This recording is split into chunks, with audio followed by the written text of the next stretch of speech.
بسم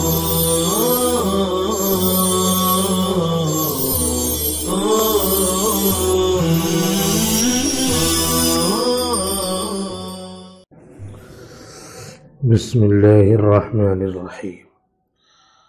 وعن أبي سعيد قال قال رسول الله صلى الله عليه وسلم لا ينظر الرجل إلى عورة الرجل ولا المرأة إلى عورة المرأة ولا يفضي الرجل إلى الرجل في ثوب واحد ولا تفضي المرأة إلى المرأة في ثوب واحد رواہ مسلم۔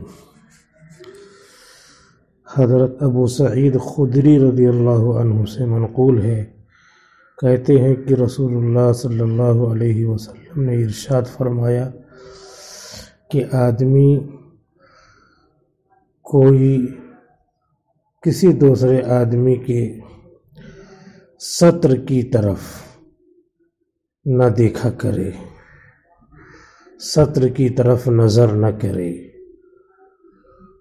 لا ينظر نہیں دیکھتا ہے، فعل مضارع ہے، منفی نہیں کے معنی میں، یا پھر فعل نہیں غائب ہے۔ لا ينظر الرجل الى عورت الرجل، کوئی آدمی دوسرے آدمی کی سطر پر نظر نہ کرے۔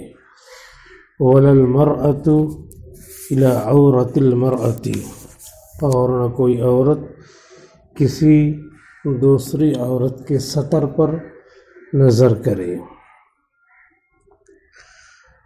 آدمی کی سطر ناف سے لے کر گھٹنے تک ہے، گھٹنا داخل ہے۔ ایک آدمی دوسرے آدمی کے اتنے حصے کو بالکل نہ دیکھے، نہیں دیکھ سکتا۔ اسی طرح عورت کی سطر بھی ناف سے لے کر گھٹنے تک ہے، کوئی عورت کسی دوسرے عورت کی اس حصے کو نہ دیکھے۔ وَلَا يُفْضِي الرَّجُلُ إِلَى الرَّجُلِ فِي ثَوْبٍ وَاحِدٍ، اور آدمی ننگا دوسرے ننگے آدمی کے ساتھ ایک چادر میں، ایک کپڑے میں اکٹھا نہ ہو۔ ایک کپڑے میں اکٹھا ہوں گے تو اس سے برائی کا خطرہ ہے۔ وَلَا تُفْضِي الْمَرْأَةُ إِلَى الْمَرْأَةِ فِي ثَوْبٍ وَاحِدٍ، اور نہ ایک عورت دوسری عورت کے ساتھ برہنہ ایک چادر میں جمع ہو۔ اگر برہنہ جمع ہوں گے تو گناہ کا خطرہ ہے، اس لیے اللہ کے رسول نے مردوں اور عورتوں کے لیے یہ چند ضروری ہدایات دی ہیں جس پر اسلامی سماج میں بالخصوص اور تمام لوگوں میں بالعموم عمل ہونا چاہیے۔ وعن جابر قال قال رسول اللہ صلی اللہ علیہ وسلم، حضرت جابر رضی اللہ عنہ سے منقول ہے، کہتے ہیں قال رسول اللہ صلی اللہ علیہ وسلم، کہ رسول اللہ صلی اللہ علیہ وسلم نے ارشاد فرمایا، الا لا یبیتن رجل عند امرأۃ ثیب، سنو کوئی بھی آدمی رات ہرگز نہ گزارے کسی ایسی عورت کے پاس جو ثیب ہو، کسی ثیب عورت کے پاس رات نہ گزارے۔ یہاں ثیب کے حقیقی معنی مراد نہیں ہے، ثیب کے حقیقی معنی ہے بیوہ کے، لیکن یہاں مجازی معنی مراد ہے جس خاتون کا خاوند نہ ہو، چاہے اس کی ابھی شادی نہ ہوئی یا مر گیا ہو اس کا خاوند، الا ان یکون ناکحا، مگر یہ کہ وہ نکاح کرنے والا ہو، یعنی امرأت سیب کے پاس خود اس کا خاوند جمع ہو، خود اس کا خاوند رہے، او ذا محرم یا محرم ہو رواہ مسلم، امام مسلم نے نقل کیا ہے۔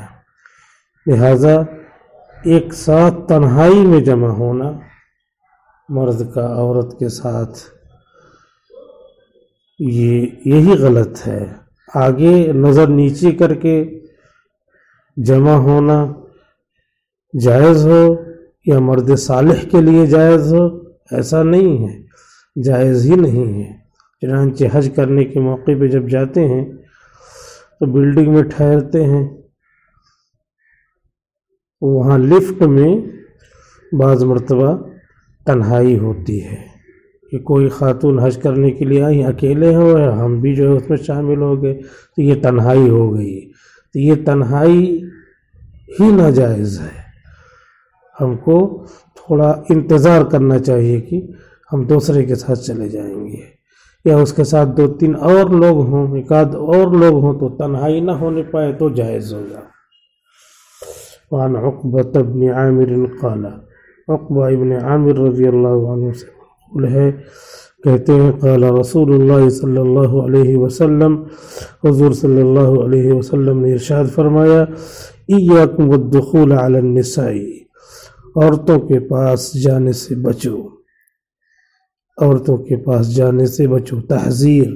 فقال یا رجل، فقال رجل، ایک آدمی نے کہا یا رسول اللہ، اے اللہ کے رسول، ارأیت الحمو، حمو کے بارے میں آپ کا کیا حکم ہے؟ شوہر کے قریبی رشتہ داروں کے بارے میں، قرابت داروں کے بارے میں کیا حکم ہے؟ دیور کے بارے میں کیا حکم ہے؟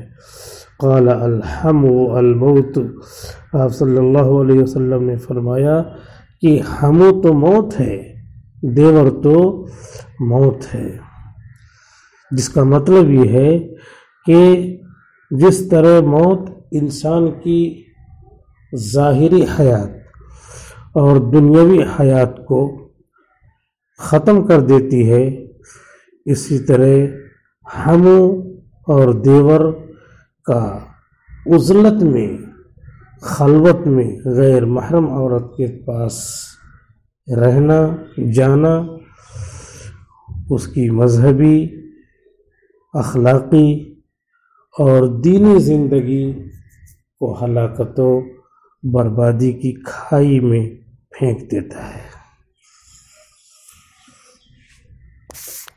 وعن جابر ان ام سلمۃ استاذنت رسول اللہ صلی اللہ علیہ وسلم فی الحجامۃ، حضرت جابر رضی اللہ عنہ سے منقول ہے کہ ام سلمہ نے اجازت مانگی رسول اللہ صلی اللہ علیہ وسلم سے پشنا لگوانے کے سلسلے میں۔ خون نکلوایا جاتا ہے جس سے بیماری دور ہوتی ہے۔ فأمر ابا طیبۃ ان یحجمھا، تو حضور نے حکم دیا ابو طیبہ کو کہ ام سلمہ کو پچنا لگا دیں۔ آپ نے حکم دیا، اس کا مطلب ہے کہ یہ جائز ہے، اور ابو طیبہ نے یہ کام کیا تو اس کا مطلب ہے کہ حجامت کا پیشہ بھی جائز ہے۔